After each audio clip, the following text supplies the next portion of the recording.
time. You have sat here listening patiently to revolutionary and fine speeches delivered by my comrades here. At first, I thought I would tell you the story of Natal. But sitting down here, looking at you and listening at the comrades, I found that I had no story to tell. Because the story of Natal is the story of South Africa. The story of Natal is the story of Africa. Those black faces, those masses of our people had their land taken by foreigners. And since then, the struggle between oppressor and oppressed has been the order of the day here in South Africa. As we were flying to Cape Town, when we were over the airport here, I thought I should look at the harbor there and maybe I'll see the ship that brought the white man's land to Africa. Because we are told that this land of South Africa belongs to the white man. We are told that we can ask for every fruit in this Garden of Eden, but only two fruits we must not touch. It is the wealth of this country which must belong to individual hands, and they call it group rights. It is the land which they say belongs to them. They say they discovered this land. When you question them further, they tell us that when Van Riebeeck came to South Africa, came to the Cape, he had no intention of settling down here.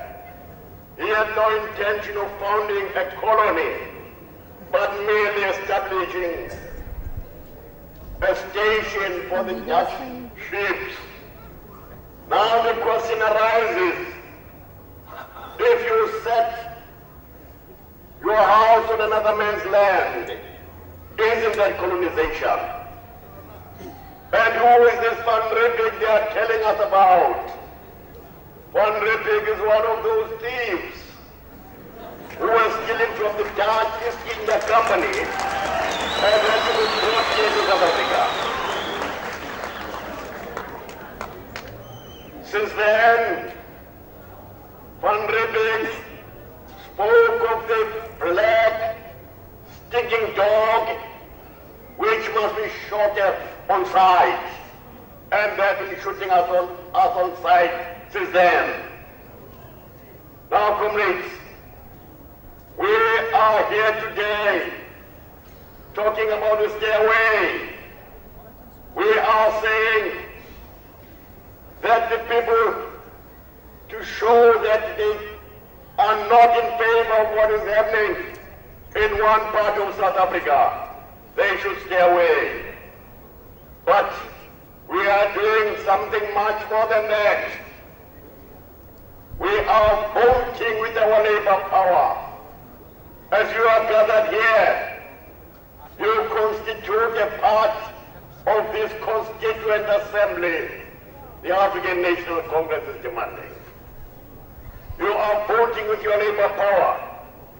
In other parts of South Africa, the Orange Free State, while the white right wing is having a pot shot at our people are voting with their lives.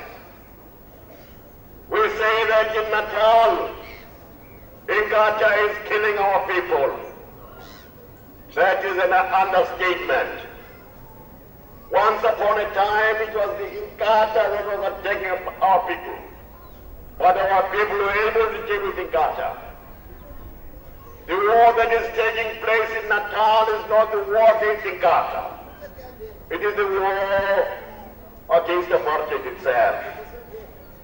You know, comrades, since apartheid was introduced by the Nationalist Party government in this country, flowing out of the colonial system of the British Empire, we have had no peace. Apartheid is as violent as its own nature. You know, the people who live in Cape Town know well about the violence of apartheid. When the people were removed from District 6, that was violence against the people. When in the Transkei, the people were gathered together and brought into places what the people call the trust. That was the violence of our people, because that was further dispossession of the little land they had. Why has the government of South Africa done all these things? Why has the government of South Africa introduced apartheid? Is it because the whites believe in the purity of white blood? Or is it because of something else? There is nothing like purity of race. There is no race which is pure. There are only two races, comrades, on earth. There is the human race and there is the animal race. And all other race beyond that.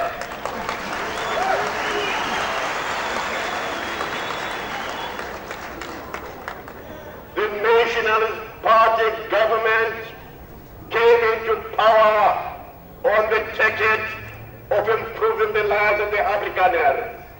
And indeed, it gave many of these illiterate Afrikaners who were working on the railways, who were gangers on the roads, better jobs.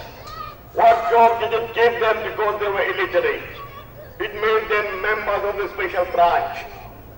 It put them in the police force. These are the people who started with that dastardly actions of murder.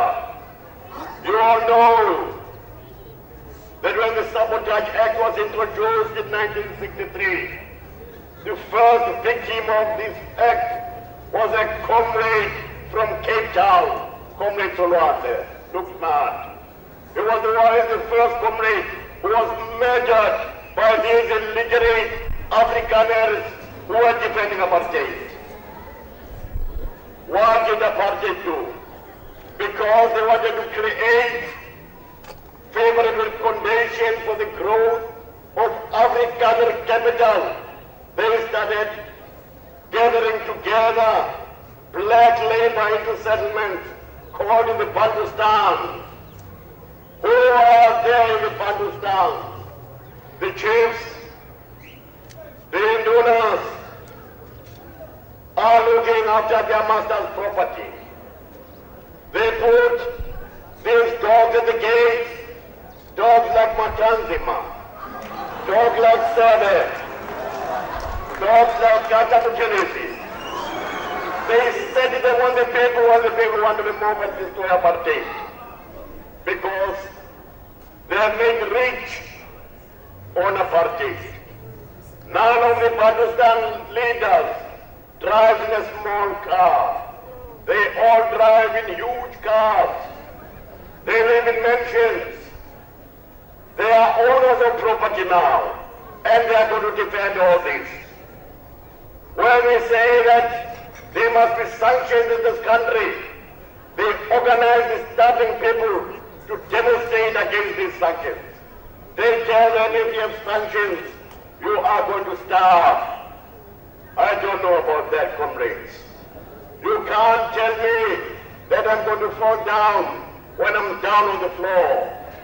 You can't tell me that I'm going to starve when I'm hungry.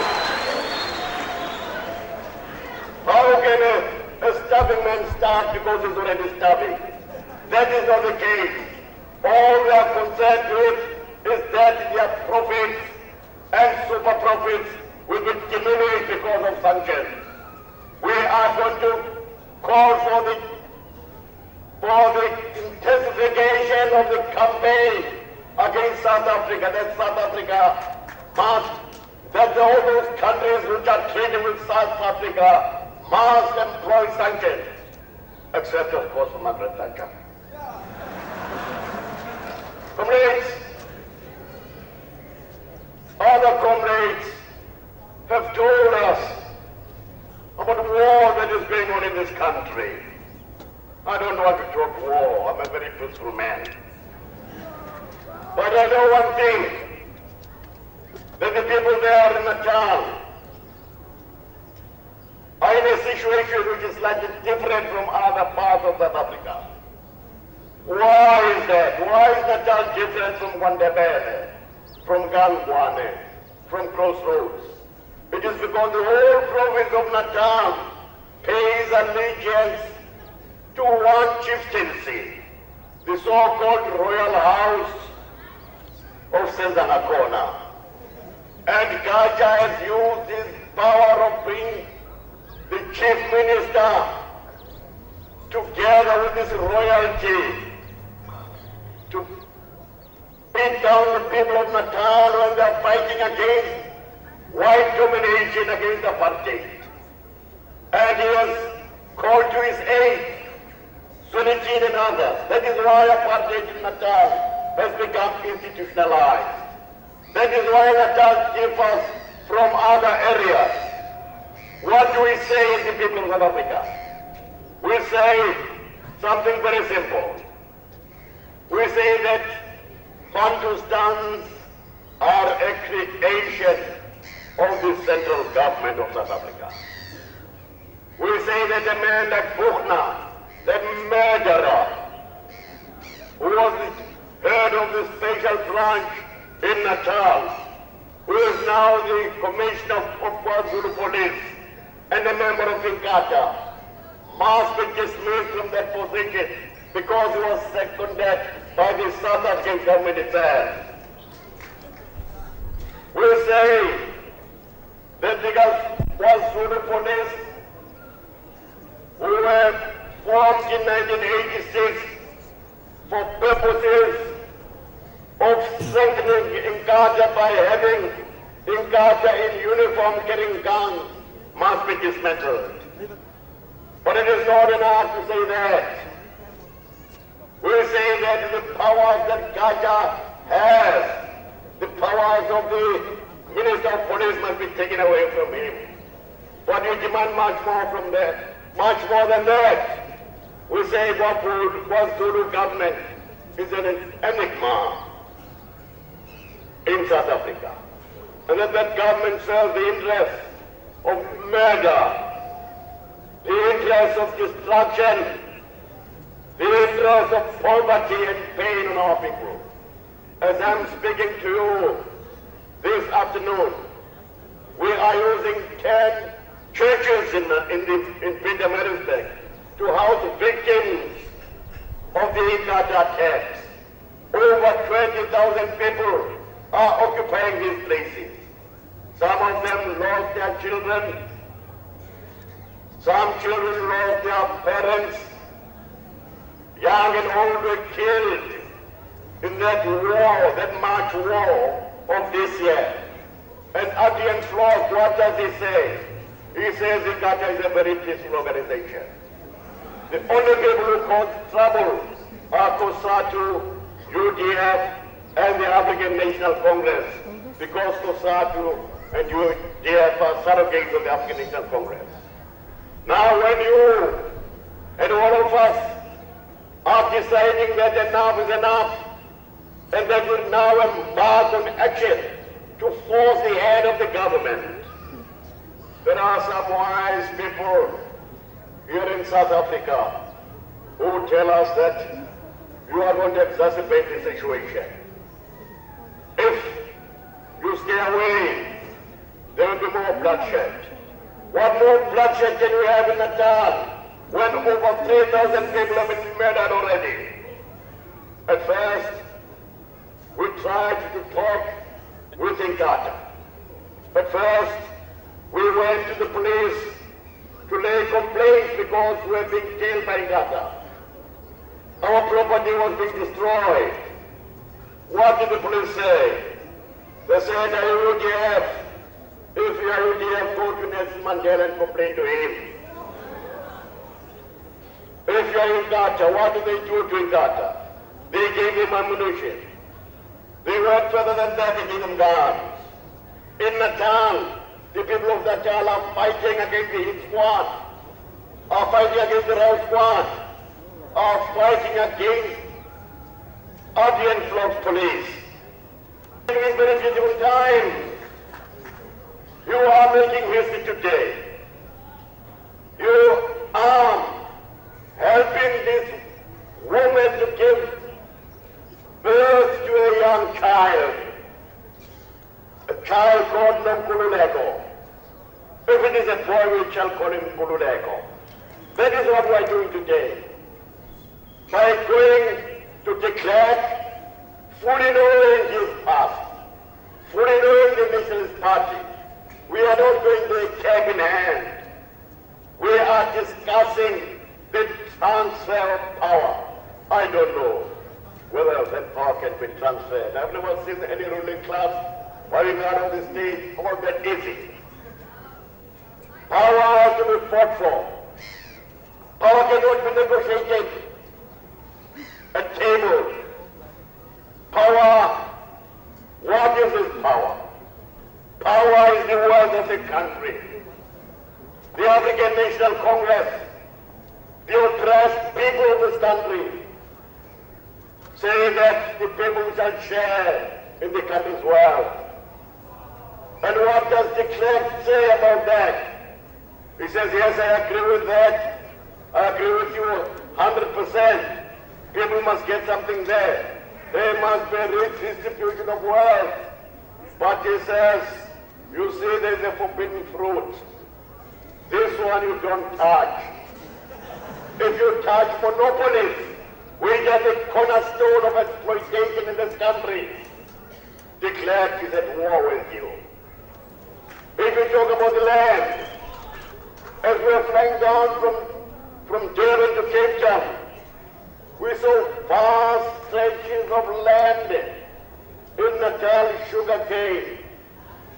In the Eastern Cape, plantations after plantations.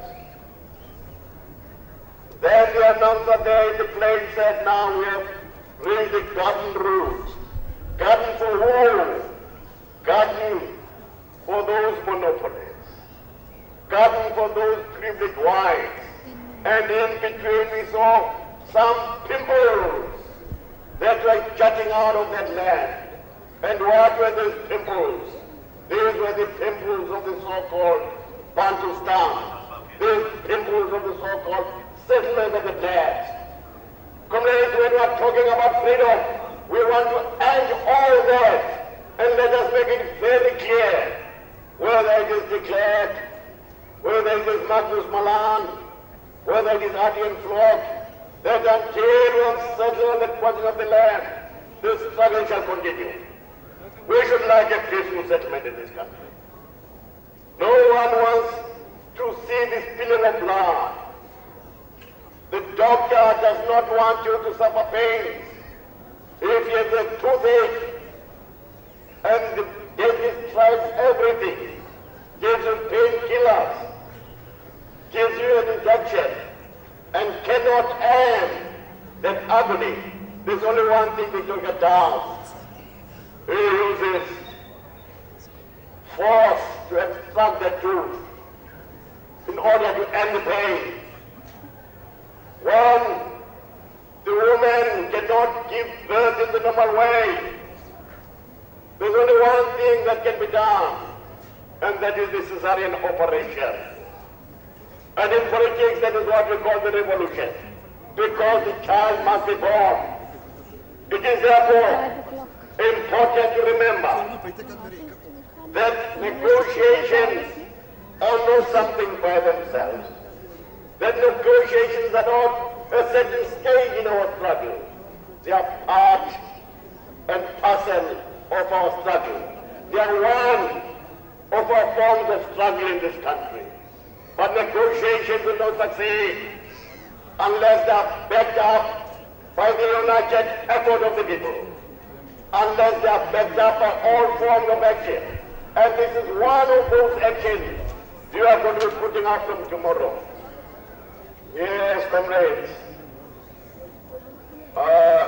we had a priest here, and I believe he's still around. You know, in the Bible, they say there was a certain man who went to look for his father's donkey. And then they said, all right, we'll make you a king. Now when they came back home, he was going with the prophets, prophesying with them. And people started asking, is Saul also among the prophets? The same question is being asked by the people of South Africa. Is Asapo also within Ghana? Is PAC also within Ghana? Yes. Who are against this airway tomorrow? Who are against this action? It is big capital. It is vested interest. It is the South African regime, the apartheid regime. They say there'll be bloodshed, as if there isn't bloodshed now, when there's so much bloodshed. Yes, comrades. The priests have said that we must conduct ourselves in a disciplined manner. Well, the African National Congress has endorsed that, not because it is a document of the African National Congress. Because, comrades, we are ever so disciplined. No one has to tell us that we must be disciplined. The only anarchists in this country are the police and the vigilantes. They are the